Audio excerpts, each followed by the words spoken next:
한 숫자가 세대 전체를 벼랑 끝으로 밀어붙이고 있습니다. 바로 5억 6천만 원. 대한민국 가구당 평균 자산이라는 신기루입니다.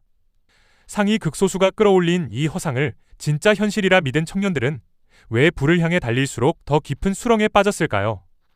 2026년 현재 인스타그램에는 1년 중 가장 화려한 단 하루만 올라옵니다.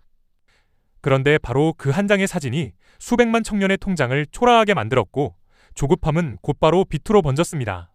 빚의 그림자는 월급보다 먼저 계좌에 내려앉았고 개인회생 법원의 대기줄은 한 세대 만에 가장 길어졌습니다. 평균이라는 함정, 종잣돈 1억이 품고 있는 진짜 의미, 그리고 시간이라는 마지막 무기의 비밀까지 지금부터 함께 알아보도록 하겠습니다. 여러분의 통장에 5억 6천만 원 있으십니까? 없죠? 저도 없습니다.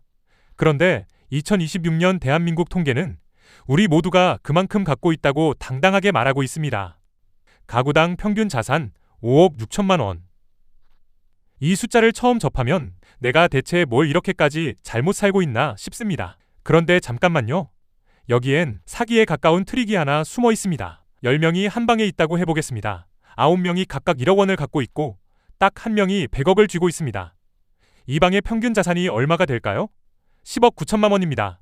9명 전부가 평균의 10분의 1도 안 되는데 숫자만 놓고 보면 이 방 전원이 부자입니다. 웃기지 않습니까? 대한민국의 5억 6천만 원이 정확히 이 꼴입니다.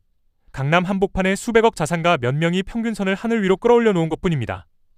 실제로 전 국민을 한 줄로 쭉 세웠을 때 정중앙에 선 사람의 자산은 이 평균의 절반에도 한참 못 미칩니다. 우리 대부분은 애초에 평균이라는 울타리 바깥에서 숨을 쉬고 있었던 겁니다. 여기까지는 그래도 참을 만합니다. 어차피 숫자의 장난이니까요. 진짜 독은 바로 그 다음 단계에서 들어옵니다. 주머니에서 스마트폰을 꺼내 화면을 켜는 바로 그 순간 인스타그램이 기다리고 있습니다. 해외여행 인증샷, 신차 출고 릴스, 오마카세 풀코스 후기, 루프탑 브런치 사진. 엄지손가락을 한번 움직일 때마다 남의 화려한 인생이 폭포수처럼 쏟아져 내립니다. 그런데 한번 냉정하게 생각해 보십시오. 월세 자동이체 알림을 캡처해서 피드에 올리는 사람 본 적 있습니까? 새벽 퇴근길 편의점 삼각김밥 셀카를 자랑스럽게 올리는 사람 있던가요? 없습니다. 아무도 그런 건 올리지 않습니다. 사람들은 365일 중에서 가장 빛나는 딱 하루만을 골라서 올리고 나머지 364일의 고단하고 지루한 일상은 철저히 감춰버립니다. 결국 우리가 매일 두 눈으로 마주하는 타인의 삶이란 정교하게 편집된 하이라이트 릴 그 이상도 이하도 아닌 겁니다. 그런데 진짜 무서운 건 우리 뇌가 이 단순한 사실을 끝내 구분하지 못한다는 겁니다. 남들은 매일 저렇게 화려하게 사는 것 같은데 나만 유독 이 모양이라는 감정. 이게 피드를 넘길 때마다 한 겹씩 또 한 겹씩 가슴팍에 쌓여 내려앉습니다. 통계가 만들어낸 착각 위에 SNS의 환상이 겹겹이 올라타면 상대적 박탈감은 이전 어떤 세대도 경험한 적 없는 농도로 치솟게 됩니다. 그리고 이 감정이 마침내 임계점을 넘는 바로 그 순간 사람들의 눈빛이 달라지기 시작합니다. 매달 통장에 찍히는 월급 명세서를 바라보는 시선에서 감사 대신 경멸이 슬그머니 고개를 드는 겁니다. 월급 300만 원. 세금 떼고 월세 내고 통신비에 교통비 빠지고 밥값까지 제하면 손에 남는 건 한숨뿐입니다. 그런데 인스타 속 동갑내기는 이번 달에 벤츠를 뽑았습니다. 이 간극 앞에서 월급날이 반갑기는커녕 자괴감부터 치밀어 오르는 사람들이 지금 이 순간에도 폭발적으로 늘어나고 있습니다. 박탈감이 일정 선을 넘는 순간 뇌의 판단 회로가 통째로 뒤집혀버립니다. 어차피 평생을 일해봤자 중산층 문턱에도 못 간다. 이 결론이 먼저 머릿속에 콘크리트처럼 단단하게 굳어버리는 겁니다. 그 순간부터 월급은 더 이상 희망이 아닙니다. 매달 한 번씩 내 한계를 숫자로 정확하게 확인시켜주는 잔인한 알림으로 바뀌어버립니다. 300만 원어치의 절망을 매달 정기 배송받는 기분이라고나 할까요? 체념은 결코 오래 머물지 않습니다. 놀라울 만큼 빠르게 조급함이라는 훨씬 더 위험한 감정으로 변질됩니다. 월급으로 안 되니까 어떻게든 다른 길을 찾아야 한다는 본능이 발동하는 순간 눈앞에 나타나는 선택지는 하나같이 위험천만합니다. 코인 레버리지 10배, 테마주 급등 단타, 해외 선물 옵션. 원금을 지킬 안전장치 따위는 어디에도 없는 브레이크 없는 질주가 시작되는 겁니다. 그리고 유튜브 알고리즘이 바로 이 조급한 심리를 귀신같이 읽어냅니다. 1,000만 원으로 석 달 만에 1억 만든 실전 후기. 코인 수익으로 당당하게 사표를 던진 직장인의 퇴사 브이로그. 이런 자극적인 썸네일이 딱 한 번이라도 눈에 걸리는 순간 추천 영상은 끝없이 같은 메시지를 반복하기 시작합니다. 너도 충분히 할 수 있다. 지금 안 하면 영원히 늦는다. 마치 기 속에 바짝 대고 속삭이듯이요. 한 발짝만 물러서서 보면 이건 투자가 아닙니다. 도박에 가까운 올인 베팅입니다. 그런데 조급함에 완전히 눈이 먼 상태에서는 투자와 도박 사이의 경계가 깨끗이 지워져 버립니다. 이르면 본전을 찾겠다며 더 큰 판돈을 올리고 따면 이번엔 더 크게 벌 수 있다는 확신에 사로잡혀 절대로 멈추질 못합니다. 손실을 되찾으려는 맹목적인 집착과 자기가 보고 싶은 정보만 골라서 보는 확증 편향이 동시에 작동하는 최악의 조합입니다. 한번 발을 들이면 스스로의 힘만으로는 절대 빠져나올 수가 없는 늪의 구조인 거죠. 여기서 하나만 꼭 기억해 주십시오. 이 무모한 질주의 시작점은 결코 게으름이 아니었습니다. 열심히 살고 싶었던 평범한 사람들입니다. 다만 열심히 사는 것만으로는 절대 안 된다는 절망의 벽에 정면으로 부딪힌 뒤에 울며 겨자 먹기로 선택한 위험한 우회로였을 뿐입니다. 그리고 이 우회로의 끝에서 기다리고 있는 현실은 대부분의 경우 출발점보다 훨씬 더 깊고 어두운 수렁입니다. 우회로의 끝은 수렁이라고 했습니다. 그 수렁의 실체를 지금부터 정면으로 들여다보겠습니다. 2020년대 들어 2030 세대의 개인회생 신청 건수가 무서운 기세로 치솟고 있습니다. 법원 문 앞에 줄을 선 청년들의 평균 연령이 해마다 남아지고 있다는 냉혹한 현실. 이게 대체 무엇을 뜻하는지 우리 모두 정확히 직시해야 합니다. 코인이 폭락하고 급등주가 반토막 나는 순간 투자금은 연기처럼 증발하지만 빚은 1원도 줄지 않고 그 자리에 고스란히 남습니다. 레버리지로 끌어다 쓴 돈은 수익률이 마이너스로 꺾이는 바로 그 순간 원금의 몇 배로 불어나서 어깨 위에 올라탑니다. 포모, 나만 벼락거지가 될지도 모른다는 공포에 휩쓸려 무리하게 빌린 바로 그 돈이 결국 진짜 벼락거지를 만들어버리는 겁니다. 이보다 더 잔인한 아이러니가 이 세상에 또 있을까요? 빚에 쫓기기 시작하면 판단력은 바닥을 뚫고 내려갑니다. 그리고 정확히 이 순간을 어둠 속에서 숨죽이며 기다리고 있는 자들이 있습니다. 사기꾼들입니다. 요즘 투자 사기는 옛날처럼 허술하지 않습니다. SNS에서 몇 달에 걸쳐 천천히 친밀감을 쌓아 올린 뒤 자연스럽게 투자를 권유하는 로맨스 스캠이 있고 처음에 소액으로 실제 수익금을 통장에 입금해서 직접 보여준 다음 거액을 넣게 유도하는 리딩방 사기도 있습니다. 수법이 정교해질 대로 정교해졌지만 이 모든 사기를 관통하는 핵심 원리는 딱 하나입니다. 이미 들어간 돈이 너무 아까워서 차마 빠져나오지 못하는 매몰 비용의 심리를 정확히 정조준하는 것이죠. 처음에 50만 원을 넣고 다음에 100만 원을 넣고 그 다음에 500만 원까지 넣은 순간 여기서 발을 빼면 지금까지 투입한 돈을 전부 날리게 됩니다. 그래서 이를 악물고 또 넣습니다. 그리고 한층 더 깊이 빠져듭니다. 가장 가슴이 먹먹한 건 이야기가 여기서조차 끝나지 않는다는 사실입니다. 빚 독촉에 하루하루 쫓기고 신용등급은 완전히 바닥을 치고 합법적인 길이라곤 전부 막혀버린 청년들 가운데 일부가 극단적인 선택지로 내몰리고 있습니다. 동남아시아 스캠 콜센터 모집 광고가 대표적이죠. 고수익 해외 취역이라는 달콤한 문구 뒤에 감춰진 실제 현실은 여권을 빼앗기고 감금된 채 타인을 속이는 범죄의 톱니바퀴로 전락하는 것입니다. 피해자가 다시 가해자가 되고 그 가해로 인해 또 다른 피해자가 만들어지는 악순환의 사슬입니다. 노동을 비웃은 대가는 이토록이나 잔혹합니다. 그런데 여기서 한 가지 의문이 고개를 듭니다. 부자들도 빚을 냅니다. 오히려 훨씬 더 많이, 더 과감하게 빌리기도 하죠. 똑같은 빚인데 왜 결과는 이토록까지 정반대인 걸까요? 구독자 한 분이 이런 댓글을 남기셨습니다. 돈 있는 사람들은 돈 빌려서 투자 안 합니다. 돈 없는 자들이 빚으로 투자하다 골로 갑니다. 뼈를 때리는 말이지만 사실 절반만 맞는 이야기입니다. 부자들도 빚을 냅니다. 아니, 더 정확하게 말하면 부자들이야말로 빚을 가장 적극적으로 활용하는 사람들입니다. 다만 그 빚의 성격이 근본부터 완전히 다릅니다. 자산이 100억인 사람이 은행에서 30억을 빌린다고 해보겠습니다. 이 사람의 신용등급은 최상위입니다. 내놓을 수 있는 담보도 충분히 넉넉하죠. 은행들은 앞다투어 가장 낮은 금리를 제시하며 서로 빌려주겠다고 경쟁을 벌입니다. 연 3%대 이자로 30억을 빌려서 연 7% 수익이 기대되는 우량 자산에 넣으면 그 차이인 4%가 고스란히 이 사람의 주머니로 들어갑니다. 30억의 4%면 매년 2천만 원입니다. 자기 돈은 한 푼도 쓰지 않고 오롯이 남의 돈만으로 돈을 버는 구조인 거죠. 이것이 부자들의 레버리지입니다. 이제 반대편을 보겠습니다. 자산이 거의 없는 청년이 카드론과 캐피털 대출을 이잡듯 긁어모아 간신히 3천만 원을 만들었습니다. 이 사람에게 붙는 금리가 얼마일까요? 연 15%에서 심하면 20%를 훌쩍 넘깁니다. 이 돈으로 투자해서 연 20% 이상의 수익을 꾸준히 내지 못하면 투자를 하면 할수록 오히려 돈이 새어나가는 역전 구조가 만들어집니다.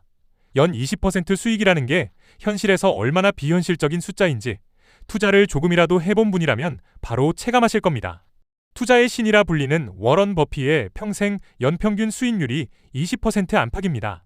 카드론 이자를 감당하려면 해마다 워런 버핏을 이겨야 한다는 뜻이 됩니다. 상식적으로 가능한 이야기가 아니죠. 같은 빚이라는 글자를 쓰지만 부자의 빚은 자산을 불리는 지렛대가 되고 없는 자의 빚은 목을 조여오는 올가미가 됩니다.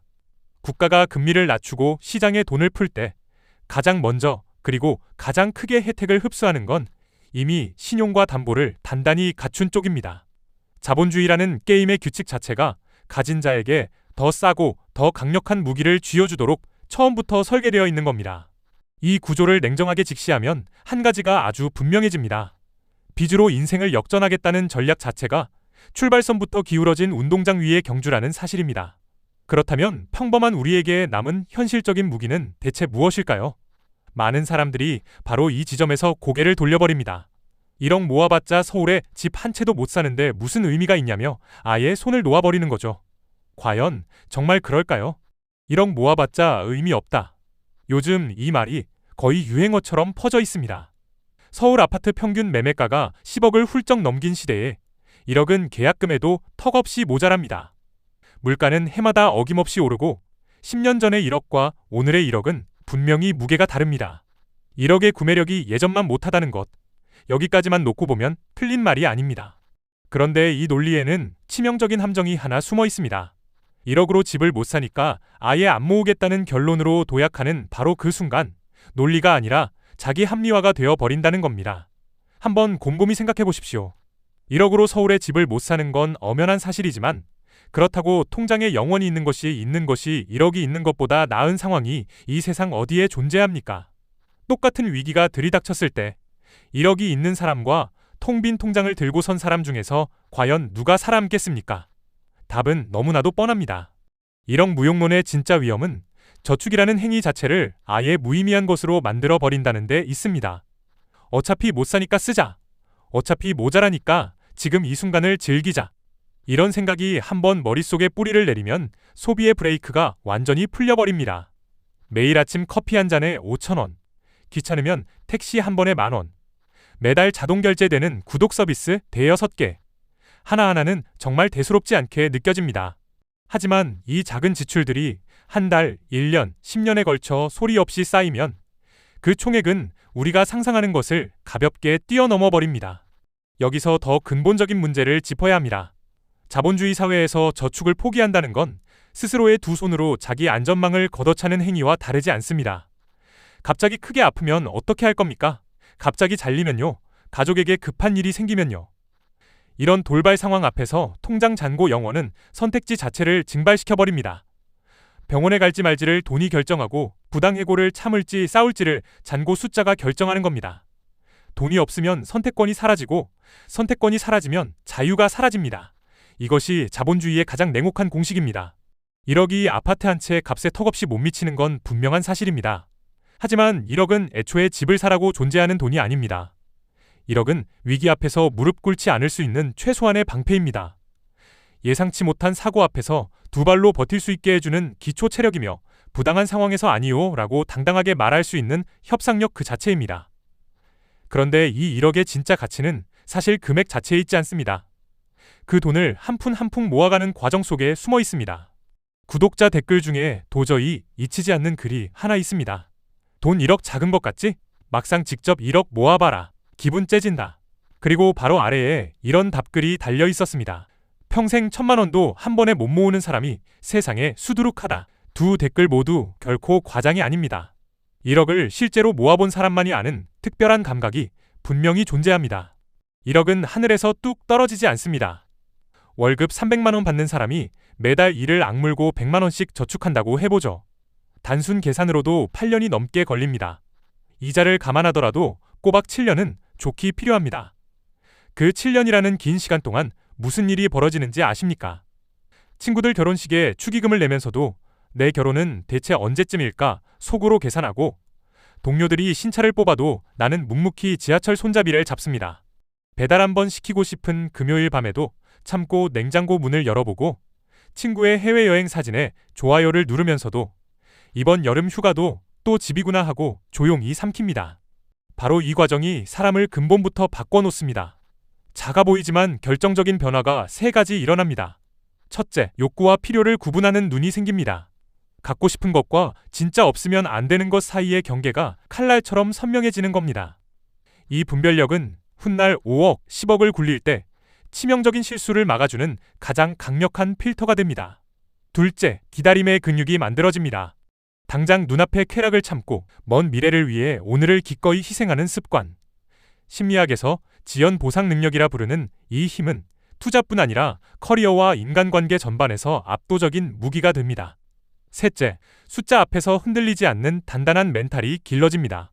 시장이 폭락해도 주변 모두가 패닉에 빠져도 자기만의 원칙을 끝까지 지킬 수 있는 심리적 체력이 장착되는 겁니다. 한 가지 덧붙이겠습니다. 부모님 집에 얹혀 사는 것도 전혀 부끄러운 일이 아닙니다. 오히려 당당한 전략입니다.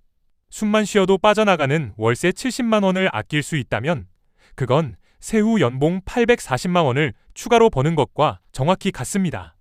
체면보다 실리를 택하는 사람이 결국 끝에서 웃게 되어 있습니다. 결국 1억의 본질은 이겁니다. 통장에 찍힌 9자리 숫자가 아니라 그 숫자에 도달하기까지 자기 자신과 벌인 수천 번의 싸움에서 단련해낸 자본주의 생존 근육입니다. 이 근육이 없으면 5억이 생겨도 지키지 못합니다. 10억이 굴러 들어와도 순식간에 다시 잃게 됩니다. 반대로 이 근육을 가진 사람은 설령 모든 것을 잃더라도 반드시 다시 일어설 수 있습니다. 1억은 돈이 아닙니다. 태도입니다. 태도를 갖췄다면 이제 그 태도를 시스템으로 바꿀 차례입니다. 한국 사회의 가장 잔인한 특징 하나를 먼저 짚고 가겠습니다. 이 사회는 실패를 용서하지 않습니다. 미국이나 유럽에서는 파산을 딛고 재기한 사업가가 오히려 영웅 대접을 받기도 합니다. 실패의 경험 자체가 곧 훈장이 되는 문화가 뿌리 깊게 자리 잡고 있죠. 하지만 한국에서 단 한 번 신용불량자라는 딱지가 붙으면 이야기가 완전히 달라집니다. 대출이 막히고 신용카드가 끊기고 전세 계약조차 단단한 벽에 부딪힙니다. 취업 과정에서 신용조회에 한 번이라도 걸리는 순간 서류 심사 단계에서 가차없이 탈락하고 한 번 찍힌 사회적 낙인은 몇 년이 흘러도 좀처럼 벗겨지지 않습니다. 실패 단 한 번의 대가가 다른 어떤 선진국과도 비교할 수 없을 만큼 압도적으로 무겁다는 뜻입니다. 바로 그렇기 때문에 피를 말려가며 어렵게 모은 종잣돈을 지켜줄 방어 시스템이 반드시 있어야 합니다. 핵심 원칙은 딱 하나입니다. 고민하지 말고 기계적으로 돌려라. 월급이 통장에 찍히는 바로 그날 정해진 비율을 자동이체로 먼저 빼놓는 겁니다. 남은 돈으로 생활하는 구조를 만드는 거죠. 의지력에 기대는 순간 사람은 반드시 흔들리게 되어 있습니다. 세일 알림이 뜨고 친구가 오랜만에 한잔 하자고 연락이 오고 신상 가방이 자꾸만 눈에 밟히는 날이면 어김없이 이번 달만 쓰고 다음 달부터 하자며 결국 지갑을 열게 됩니다. 그래서 애초에 내 의지력이라는 걸 믿으면 안 됩니다. 시작부터 시스템에 맡기는 겁니다. 그럼 빼놓은 돈을 어디에 넣느냐?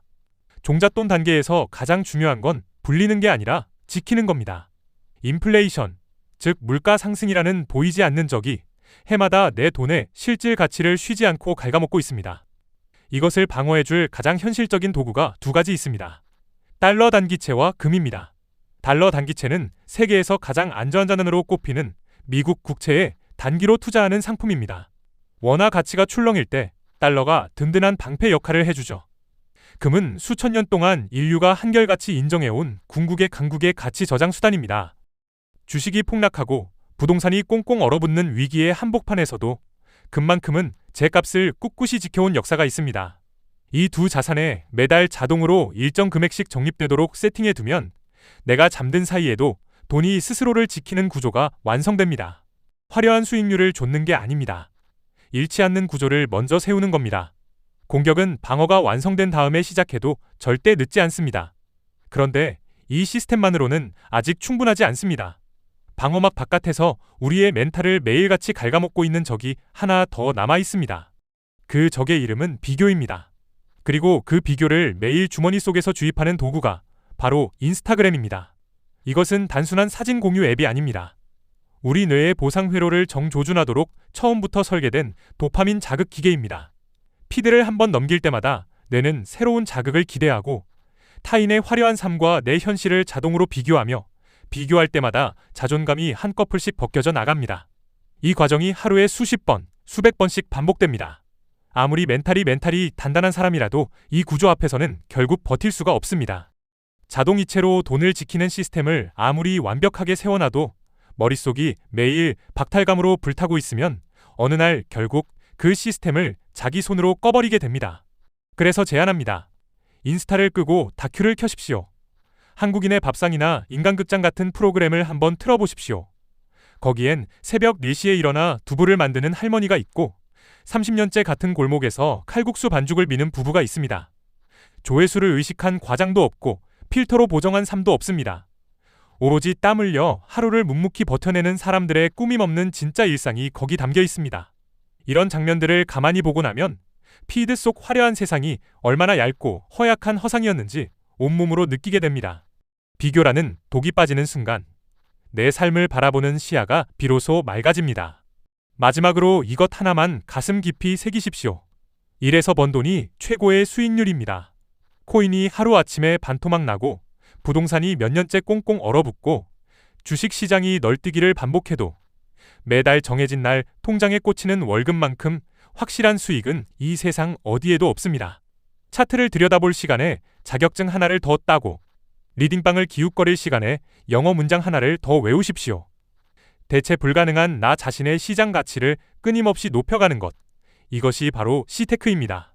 시간을 내 편으로 만드는 기술이자 무너진 사다리 속에서 살아남을 유일한 무기입니다. 사다리가 무너졌다고들 합니다. 맞습니다. 예전 같은 사다리는 사라졌습니다. 하지만 사다리가 없다고 올라갈 수 없는 건 아닙니다. 시간이라는 무기를 쥐고 한 칸씩 직접 깎아 만드는 겁니다. 빠르지 않아도 됩니다. 멈추지만 않으면 됩니다. 여러분은 종잣돈을 모으며 어떤 뼈저린 마인드의 변화를 겪으셨나요? 여러분의 소중한 경험담이 누군가의 인생을 바꿀 수 있습니다. 댓글로 남겨주세요. 오늘 영상이 유익하고 재밌으셨다면 구독과 좋아요 부탁드리겠습니다. 영상 제작에 큰 힘이 됩니다. 다음 영상에서 뵙겠습니다.